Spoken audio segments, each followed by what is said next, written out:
नमस्कार दोस्तों, मैं हूं आशीष गौरव। स्वागत है मेरे YouTube चैनल पर। तो शुरू करते हैं पानी की टंकी के निर्माण के रोमांचक सफर का। पिछली वीडियो में मैंने आप लोगों से चर्चा की थी कि कोई भी स्ट्रक्चर हो, टंकी हो, फ्लाईओवर हो, तो उसको उसके निर्माण के लिए पहले मिट्टी का परीक्षण होता है।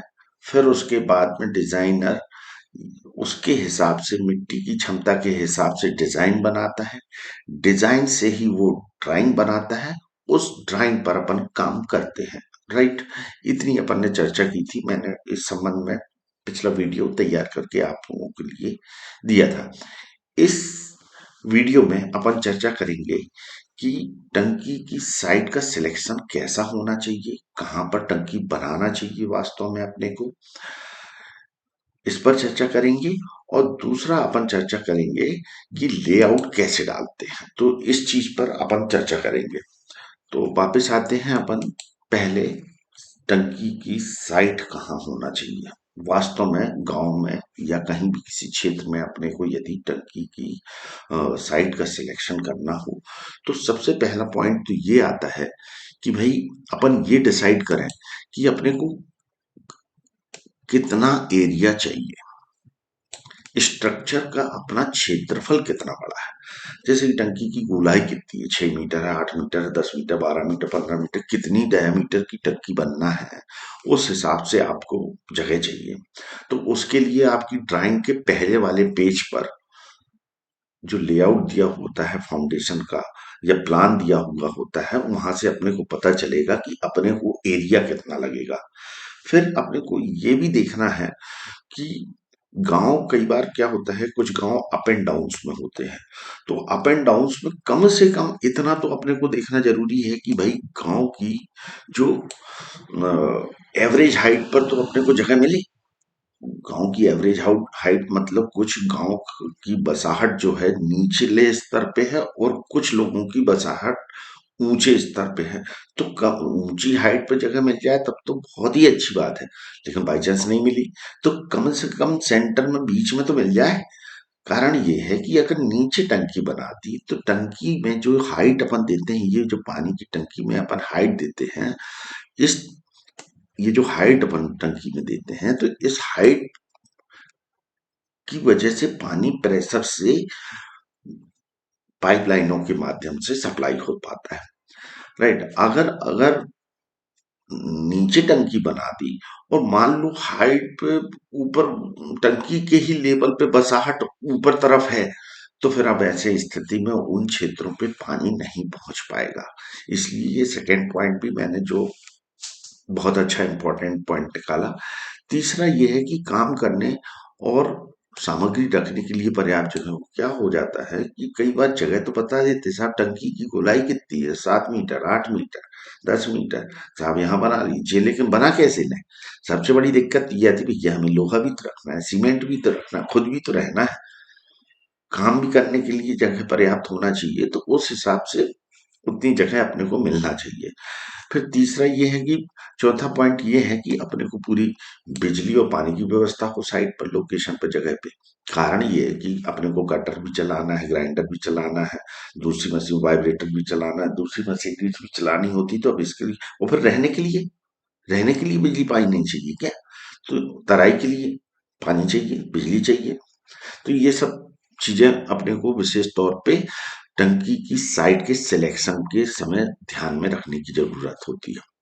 फिर ये भी देख लेना चाहिए कि जो अपने को लोकेशन प्रोवाइड की जा रही है, बताई जा रही है, तो देख लें कि आसपास से बिजली की लाइन तो नहीं गई है। भाई काम करेंगे, सरिया ऊपर ले जाएंगे, काम राउंड करेंगे, या जो कुछ भी काम करने के दौरान ऐसा ना हो कि कोई दुर्घटना घट जाए। तो इस चीज का भी विशेष ध्यान देने की आवश्यकता है कि ऊपर से विद्युत लाइन ना गई हो। अच्छा, एक चीज और, एक पॉइंट मैंने और, बगल में ऐसी कोई खाई ना हो कि पता चला फाउंडेशन की मिट्टी खिसक जाए, स्लिप हो जाए।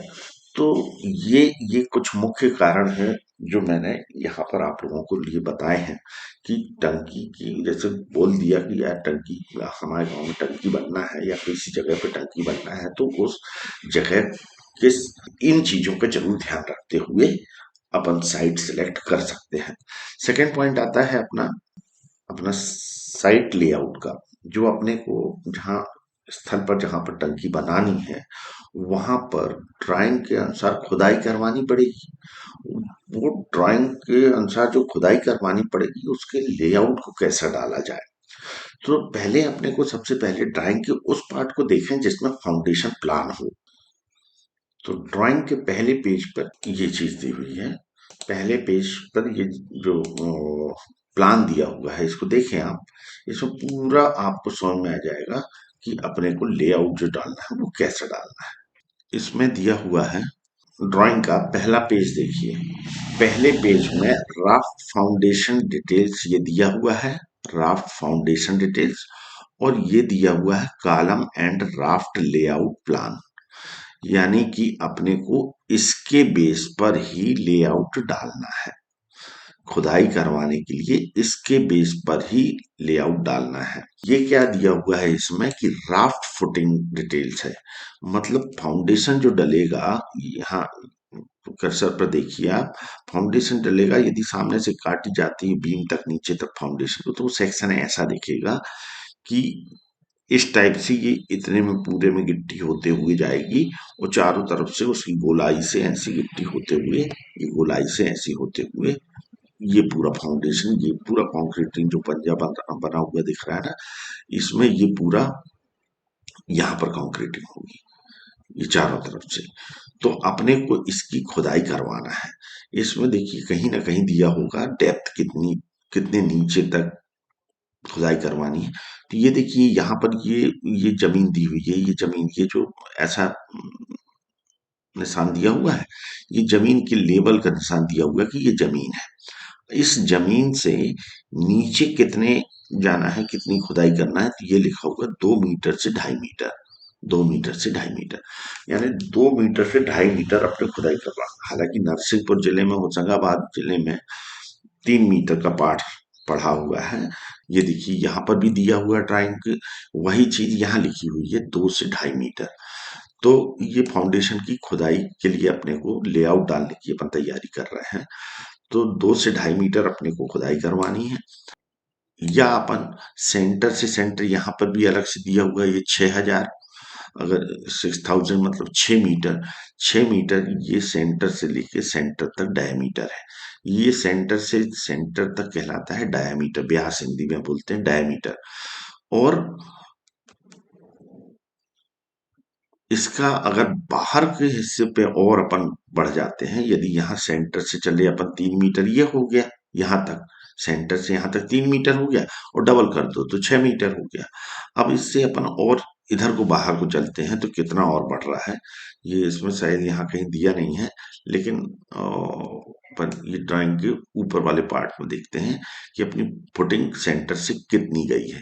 तो ये देखिए जैसे ये 500 है, तो 500 का आधा कितना हुआ, 250, ठीक है, 250 और ये 450, मतलब 250 और 450 कितना हो गया, 700 ना, 700 हो गया। अब ये 700 पर तो ये इस जगह से ये जो मैं बता दे रहा हूं आपको, ये देखिए इस जगह तक 700 हुआ, ठीक है। अब यहां से लेके ये कह रहा है कितना, 710 सेंटीमीटर ये दिया हुआ है, मतलब ये नीचे की जो पीसीसी है, नीचे की गिट्टी 10 सेंटीमीटर हो, तो 700 और ये 800 हो गया। इसी 800 को अगर अपन डबल करते हैं यहां से लेके, मतलब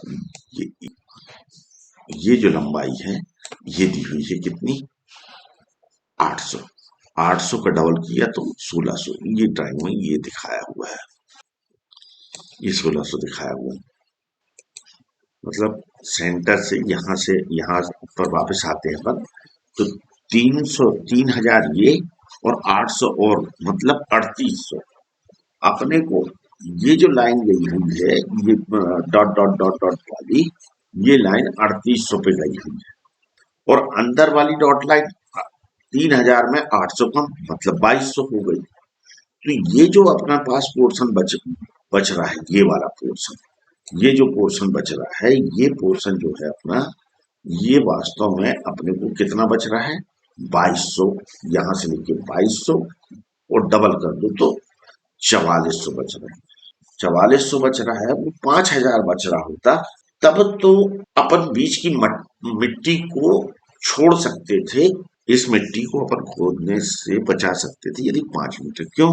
क्योंकि ये बच रहा है 4400, नहीं 2200 दूनी 4400, ये दिया हुआ है 2200 दूनी 4400, तो 4400 बच रहा है, तो इसके ढहने की संभावना है।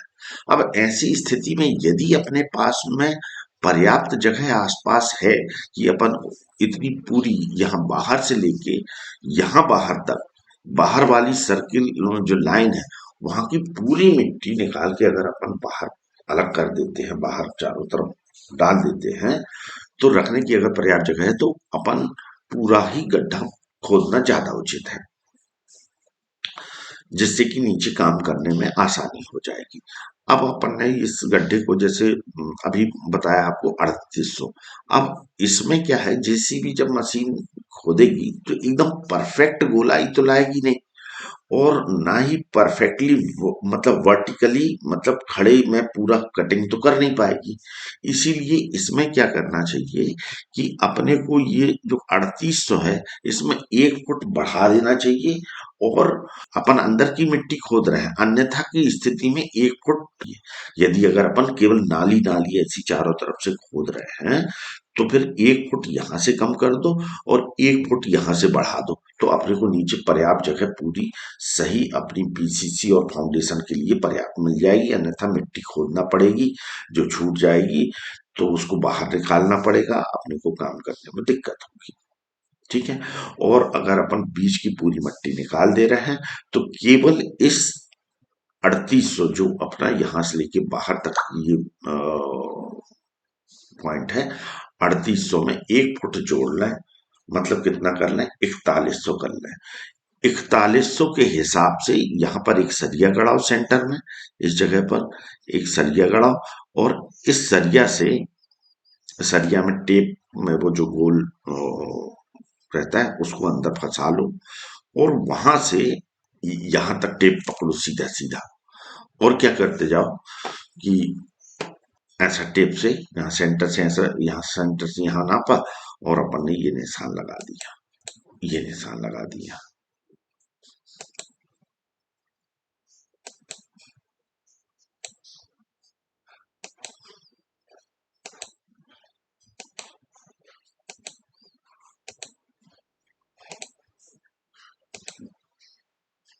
ये अपन निशान लगा रहे हैं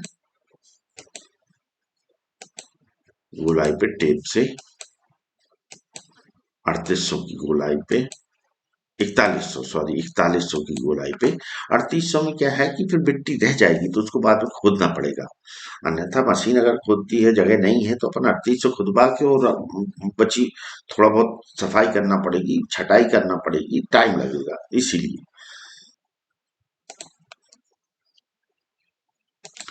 ये तो इस हिसाब से अपन ने गोलाई से डॉट डॉट लगाने के बाद में, वो उन मतलब चूने के, तो उन डॉट्स को चूने से आपस में जोड़ दिया, ये आपकी ये लाइन खिंच गई, अपने आप गोलाई बन गई, राइट। और अगर डायामीटर ज्यादा है, जगह नहीं है, बाहर जगह नहीं है, आप मिट्टी को रखना चाह रहे हो, यदि इस मिट्टी को रखना चाह रहे हो, तब फिर क्या क्या बताया मैंने कि ये 2200 है, 2200 में 1 फुट कम करके, मतलब करीब करीब हाँ मतलब करीब नहीं, 1900 ही आया। तो 1900 मतलब यहाँ से सेंटर में टेप लगा के उसको नापा, और अपन ने यहाँ पर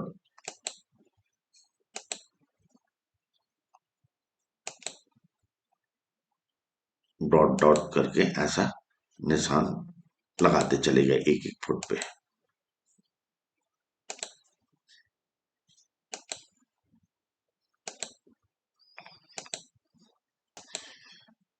टेप से 1900 पकड़ा, और अपन ने पूरे डॉट डॉट करके ऐसे निशान लगा दिए, और निशान लगाने के बाद में इन डॉट्स को चूने की सहायता से अपन ने जोड़ दिया। ये इस टाइप से अपन ने चूने की सहायता से इसको जोड़ दिया।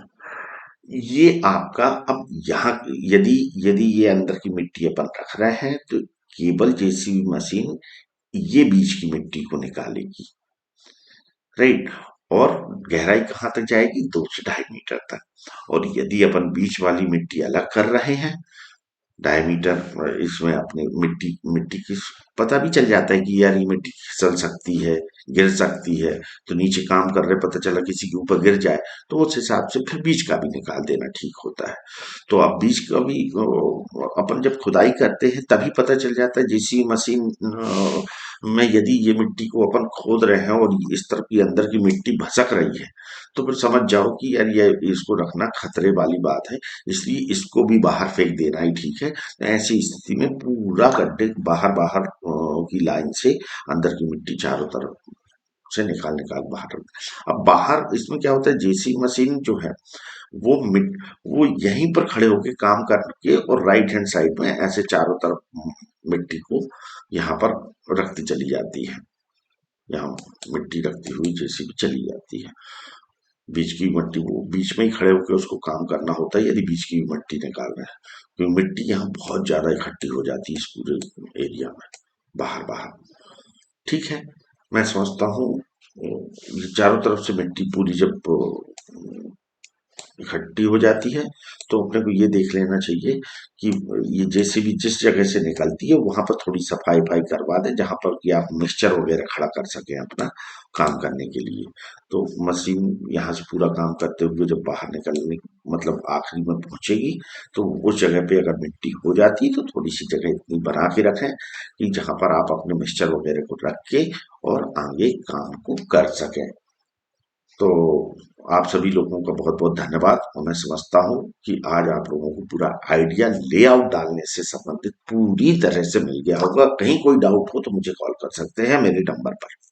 थैंक यू वेरी मच, मिलते हैं अगले वीडियो में।